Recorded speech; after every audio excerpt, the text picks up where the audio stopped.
Where you from? Flint Town. Let them know where you at. Flint Town. That's right. DALO Urban Podcast.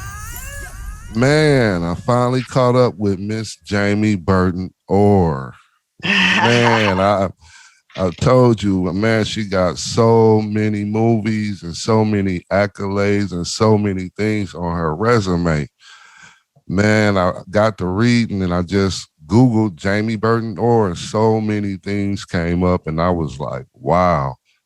And, you know, I remember from Brownell Bulldogs. That's what's up. Brownell Bulldogs here in Flint, Michigan. And I always remember Jamie Burton-OARE because she was kind of, I think you was like my sisters in them age. Yep. In their age bracket. Okay. Tiffany is my road dog. Okay. And but Tiffany, that's my girl. Yes, ma'am. And I always remembered your name coming up like in Scholastic type things and at the top. And I always heard Jamie Burton-OARE. And then later on down the line, I kept hearing you was doing the acting. But like I said, when I dug into it and man, just read into everything you've done, I'm like, wow, you know, I was just blew back. I really was like, and I want to say it's an honor and I salute and welcome to the DALO Urban Podcast, baby. Thank you so much. I mean, it means a lot. You know, just like you have that respect for me, I have the utmost respect for you. What's interesting, I was thinking about this in Flint, you know, when we were younger, it was kind of like we didn't tell each other what we felt. You know what I mean? We didn't really give each other props, but it's such a pride. Like I always felt such a pride. I remember going to school when I went away to Howard and people being like, oh, you know, Top Authority, you know, the Dayton family. Like it was just really joy. I'm like, man, I grew up with them. You know, I would add a little extra, but you know, you were like big brother David, you know what I mean? So I always had you in my radar and I remember you kind of quiet to me and, you know, it's like, so when you came out in Top Authority, it was like, what? A lot of people. You know?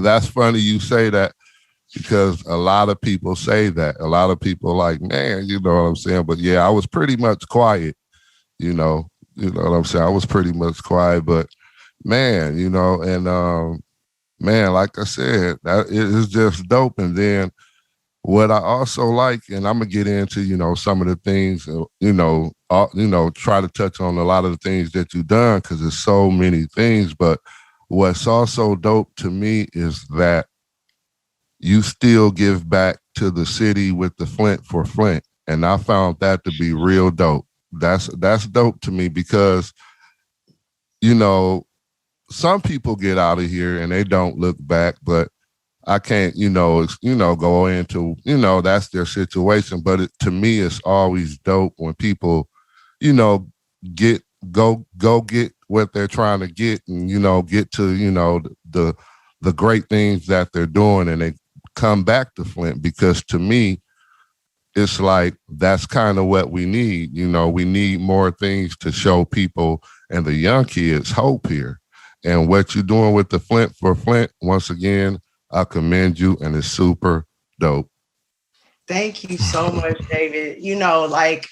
I want to acknowledge my fellow comrades in that, Jason McGee, who's our main man on the ground, Omar McGee, and Taiwan Feemster. And then we have some ambassadors like Rosalind Jackson and Robin Lewis. Everybody's from Flint.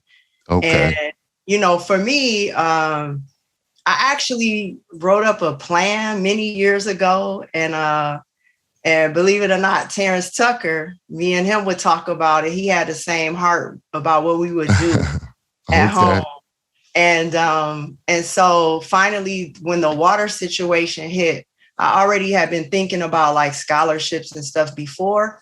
And when that hit, it just was like, okay, we got to do something. And for me, I just was like, okay, what can I do that's not being done or that can add to and not, not be a distraction, but just to help. And it was like the trigger finger to start the organization. And it's not just for water. That's just project number one.